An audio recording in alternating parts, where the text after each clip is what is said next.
So many people we interviewed said they can speak their minds as long as they don't break the law. Are you convinced? The perception is that if you say anything that the government doesn't like, that you're going to be locked up, and that's nonsense. If you go on social media in China, what you'll see is a lot of criticisms on a lot of issues, and they talk about them. The main difference in China is that if you try to organize, right, you say to people, let's get together and have a protest. And they will come and they will talk to you, but that also means that they're not going to tolerate those who just want to hold up a sign and protest. You know, we saw what happened in Hong Kong in the West. They look at Hong Kong and they say, oh, it's terrible. How about the year-long hiatus in business? And for 1 year, it was pure bedlam. Protesters basically broke into and destroyed all of the Starbucks. That is not constructive. And if you want to do that, yes, there is going to be things. You have to keep the streets safe. You want to talk about human rights and freedom? When I can't go to work because there's a mob who might attack me, that's not freedom of expression, right? That's mob rule. Sean, would you say freedom of speech and freedom of press are rightfully and legitimately restricted in China? Or would you argue for more freedom in those areas? So we'll see if my answer makes the final cut.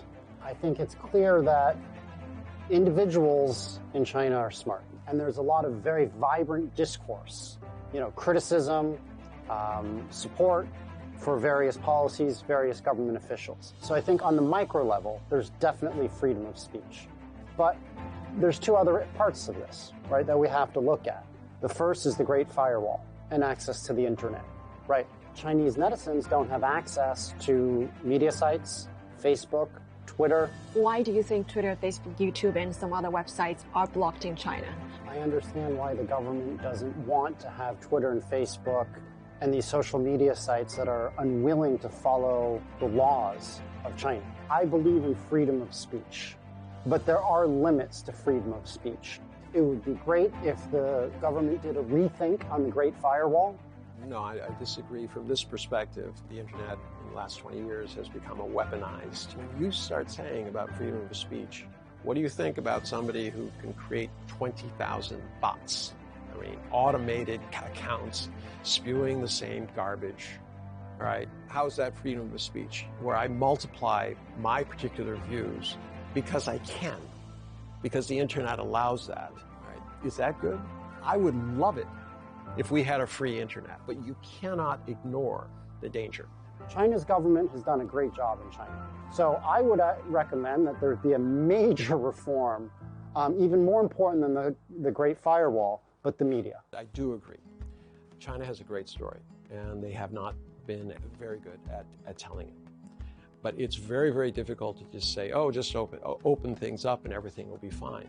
You have an asymmetrical situation between the international press and China's press. When we went into that hospital in Kashgar, rehab hospital, where they were helping kids who were between the ages of 0 and 6, Uyghurs, the vast majority, over 90% of the kids there. Yeah, and what was China's government doing for them? They were for free. For 6 years, these kids could live in the hospital, get treatment. That's a great story. That needs to be shown. I'm tired of seeing on pictures of dancing Xinjiang pretty women. They should be telling the stories. Is it possible that it's pushed to you because it's your... Because I'm interested on Douyin and algorithms? I think it is algorithms. That was the best. You can talk to almost any foreigner here and they'll tell you the reality that they push out in the international press has really nothing to do with China.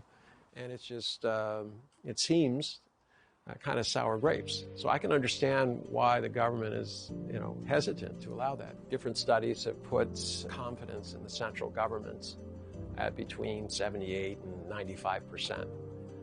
It's 25% in the U.S. It does have the performance legitimacy that it's moved its country over those 40 years. I think one of the reasons you're getting high ratings for the Chinese government is people think they're competent. You believe that if they say they can build a subway system or a high-speed rail, they can really do it. And that's an important part of governance. China should stay to the positive. Keep pushing out the facts. How many people are being lifted out of poverty? How many people are joining the middle class? What's the rise in median income? And then show graphs. How do you make sure all the graphs actually can reach the American audience? There's a lot of hypocrisy on our side.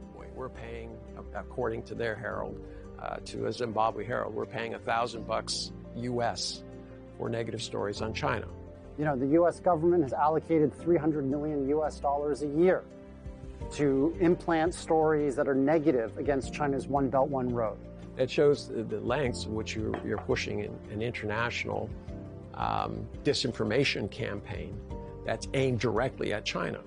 So you have to point out the inconsistencies. You have to have people who are talking about it in effective ways. We really don't have a free internet, largely because we have an oligopolistic system, largely in Silicon Valley, which has been supported by the government in its efforts to maintain its oligopoly by the U.S. government. If you look around the world, there is no other country or region. Look at Europe, look at India. They don't really have independent tech sectors.